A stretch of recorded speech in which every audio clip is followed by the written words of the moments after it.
Welcome to chemical family. आज हम बात करने वाले हैं नॉर्मलाइजेशन ऑफ वेव फंक्शन। कोई भी वेव फंक्शन हमारा नॉर्मलाइज कब होता है? कोई भी वेव फंक्शन हमारा नॉर्मलाइज तब होता है जब वो इस कंडीशन को सेटिस्फाई करता है। क्या है condition? Integration minus infinity to infinity psi into psi star d tau is equal to 1। ठीक है, साई क्या है यहाँ पर? साई है हमारा wave function.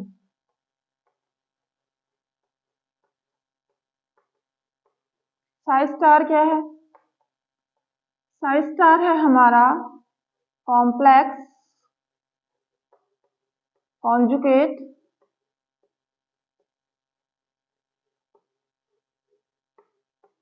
Of wave function.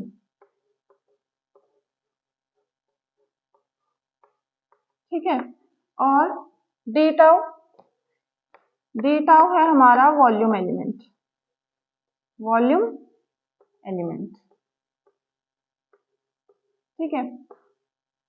Sai तो हमें समझ में आ गया क्या है, वेव फंक्शन है। साई स्टार क्या है? Sai star complex conjugate of wave function. मान लीजिए हमारे पास कोई फंक्शन साई है e की पावर i x। ठीक है, यह हमारा फंक्शन है। तो हमारा कॉन्जुगेट कॉम्प्लेक्स कॉन्जुगेट जो हम निकालेंगे वो कैसे निकालेंगे? इसका साई स्टार क्या होगा? साई स्टार निकालने के लिए आपको कुछ नहीं करना है, सिर्फ हमारा जो वेव फंक्शन है उसमें अगर हमारी i की वैल्यू है, अगर i की वैल्यू प्लस में है तो हमें माइनस कर देनी है, माइनस में है तो प्लस कर देनी है। सिर्फ i का जो साइन है उसे चेंज कर देना है, बाकी कुछ नहीं करना। ठीक है, यहाँ पे साई क्या है हमारा e की पावर i x है, तो साई स्टार क्या हो जाएगा? e की power minus i x।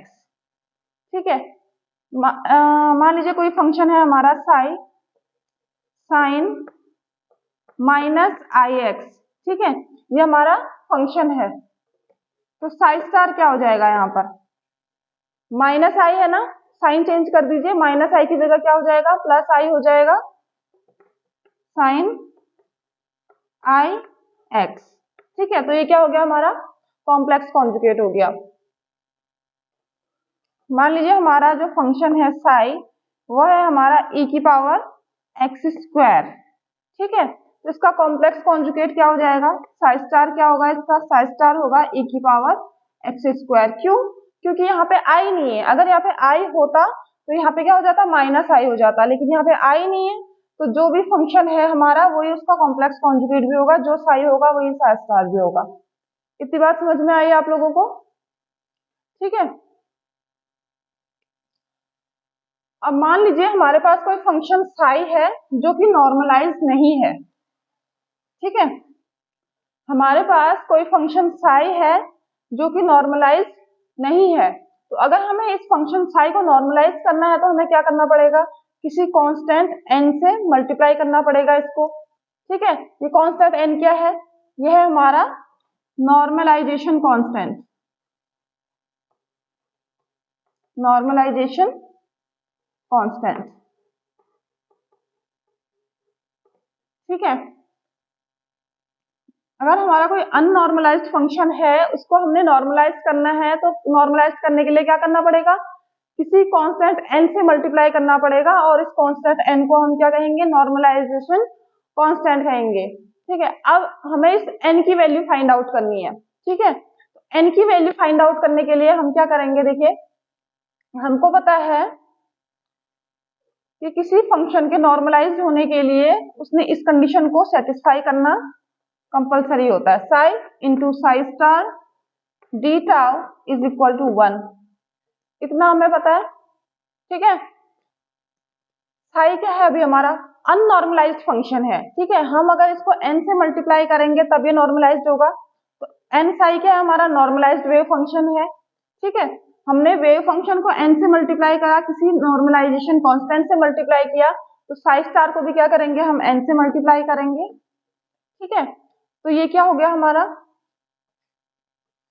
n integration minus infinity to infinity n psi into n psi star d tau is equal to 1।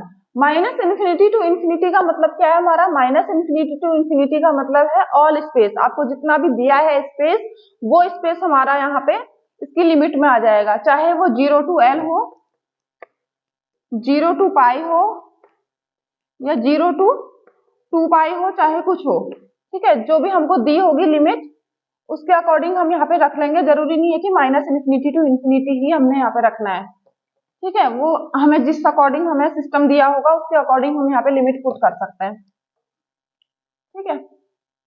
तो ये क्या हो गया हमारा, यहाँ से हम क्या निकालेंगे, नॉर्मलाइजेशन कांस्टेंट निकालेंगे। कैसे, देखिए n क्या है, यहाँ पे कांस्टेंट है, n इंटू एन क्या हो जाएगा, n स्क्वायर, और n स्क्वायर को बाहर कर दीजिए, n स्क्वायर बाहर आ गया, integration -minus infinity to infinity psi into psi star d tau is equal to 1, n square is equal to 1 upon integration -minus infinity to infinity psi into psi star d tau, ठीक है। तो यहाँ से n की value निकालने के लिए हम क्या करेंगे, दोनों साइड रूट कर देंगे, है ना। तो यहाँ से हमारी n की वैल्यू कितनी आ गई, n is equal to 1 upon root integration -minus infinity to infinity psi into psi star d tau, ठीक है। तो ये क्या आ गई हमारी नॉर्मलाइजेशन कांस्टेंट की वैल्यू। अगर हमें कोई अननॉर्मलाइज्ड फंक्शन साई दिया है तो उसको नॉर्मलाइज करने के लिए हम क्या करेंगे, इस नॉर्मलाइजेशन कांस्टेंट से मल्टीप्लाई करेंगे तो हमारा क्या आ जाएगा, नॉर्मलाइज्ड वेव फंक्शन आ जाएगा, ठीक है। अब बात करते हैं डी टाउ की। डी टाउ क्या है, हमारा वॉल्यूम एलिमेंट है, और हमें ये बात ध्यान रखनी पड़ेगी कि जो हमारा वॉल्यूम एलिमेंट है वो सिस्टम के अकॉर्डिंग चेंज होते रहता है। जैसा हमको सिस्टम दिया होगा उसी के अकॉर्डिंग हम जो इसका वॉल्यूम एलिमेंट है वो लेंगे, ठीक है। किस तरीके से, देखिए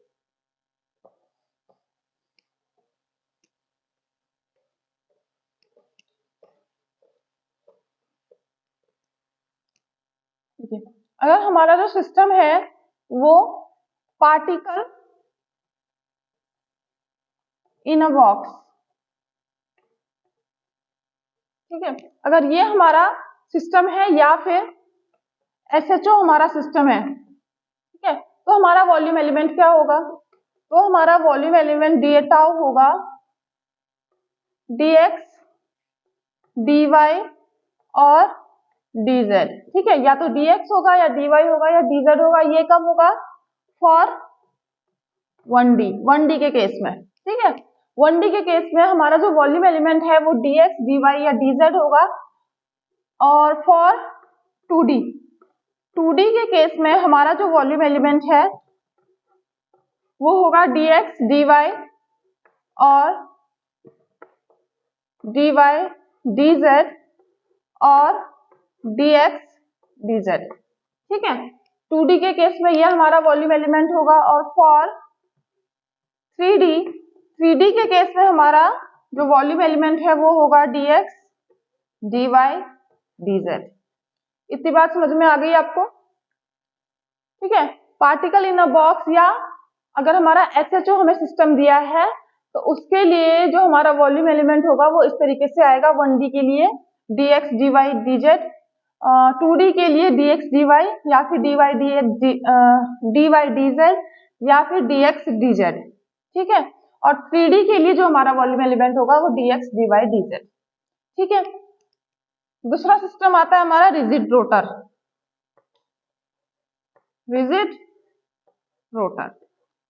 रिजिड रोटर के केस में जो हमारा वॉल्यूम एलिमेंट है वो होगा integration 0 to 2 pi d phi, ठीक है। ये हमारा वॉल्यूम एलिमेंट होगा, ठीक है। नेक्स्ट आता है हमारा हाइड्रोजन एटम। हाइड्रोजन एटम में हमारा जो वॉल्यूम एलिमेंट है वो किस तरीके से होता है, देखिए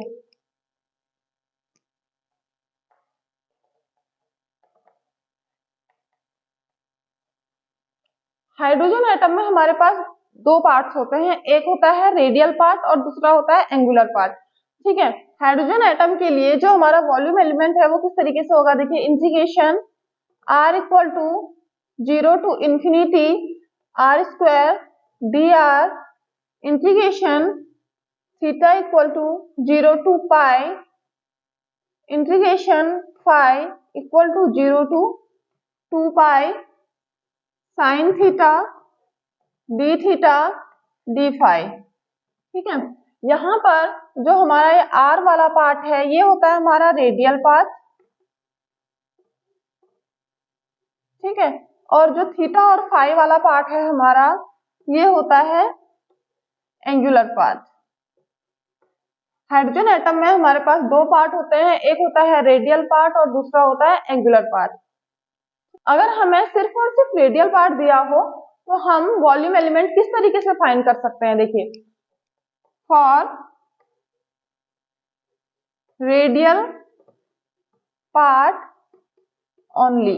ठीक है, अगर हमारे पास सिर्फ और सिर्फ रेडियल पार्ट हो तो हम वॉल्यूम एलिमेंट किस तरीके से फाइंड करेंगे, देखिए, integration r equal to 0 to infinity r square dr integration theta equal to 0 to pi sine theta d theta integration phi equal to 0 to 2 pi d phi. ठीक है, तो ये तो ऐसे रहेगा, integration r equal to 0 to infinity r square dr sine theta का integration कितना होता है, minus cos theta 0 to pi, और डी फाई का इंटीग्रेशन कितना होगा, इंटीग्रेशन ये होगा फाई और लिमिट है 0 टू 2 पाई। ठीक है, तो ये हो जाएगा इंटीग्रेशन, ऊपर लिख लो इरेज करके,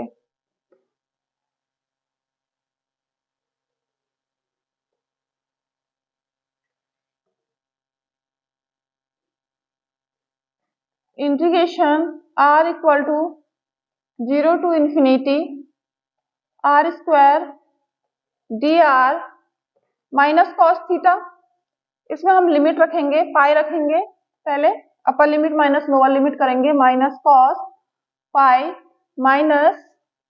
माइनस कॉस 0। ठीक है,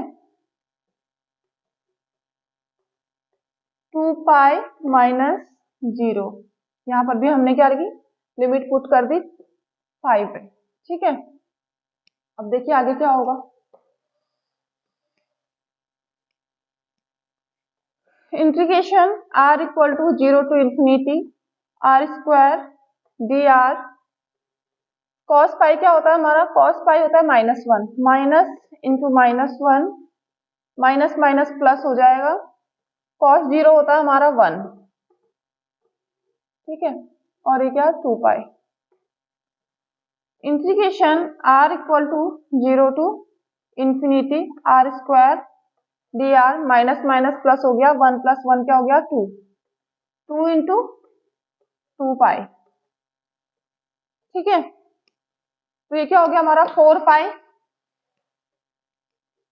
पाई कांस्टेंट है, आगे आ जाएगा 4 pi integration r equal to 0 to infinity r square dr। ठीक है, तो ये क्या हो गया हमारा वॉल्यूम एलिमेंट हो गया जब सिर्फ और सिर्फ हमारे पास क्या होगा, रेडियल पार्ट होगा। ठीक है, अगर हमारे पास सिर्फ और सिर्फ रेडियल पार्ट होगा तो हमारा वॉल्यूम एलिमेंट क्या होगा, 4 pi integration r equal to 0 to infinity r square dr। इतनी बात आपको समझ में आ गई होगी। अब हम बात करते हैं ऑर्थोगोनल वेव फंक्शन की।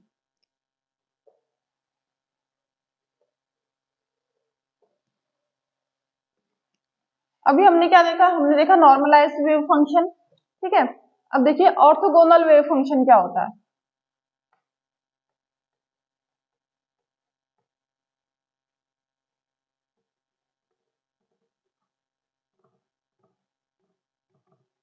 नॉर्मलाइज्ड वेव फंक्शन आपको देखने के लिए क्या चाहिए था, सिर्फ एक ही फंक्शन चाहिए था। ठीक है, नॉर्मलाइजेशन के लिए आपको, नॉर्मलाइजेशन चेक करने के लिए आपको सिर्फ और सिर्फ एक ही फंक्शन चाहिए। ठीक है, लेकिन ऑर्थोगोनल चेक करने के लिए आपको दो फंक्शन चाहिए। मान लीजिए आपके पास दो फंक्शन है साई1 और साई2 और आप ये चेक करना चाहते हैं कि ये दोनों फंक्शन ऑर्थोगोनल है या नहीं है। तो आप क्या चेक करेंगे, देखिए integration minus infinity to infinity psi into psi star d tau equal to 0 आना चाहिए। ठीक है, अगर हमारे पास ये कंडीशन सेटिस्फाई हो रही है तो हमारे जो फंक्शन साई 1 और साई 2 है ये क्या होंगे, ऑर्थोगोनल होंगे। ठीक है, आई होप स्टूडेंट्स कि आप लोगों के लिए आज की क्लास हेल्पफुल रही होगी। अगर आप लोगों को मेरी क्लास से थोड़ा सा भी समझ में आता है तो प्लीज कमेंट सेक्शन में कमेंट करके मुझे जरूर बताइएगा, इससे मुझे मोटिवेशन मिलता है। Thank you so much, thanks for watching.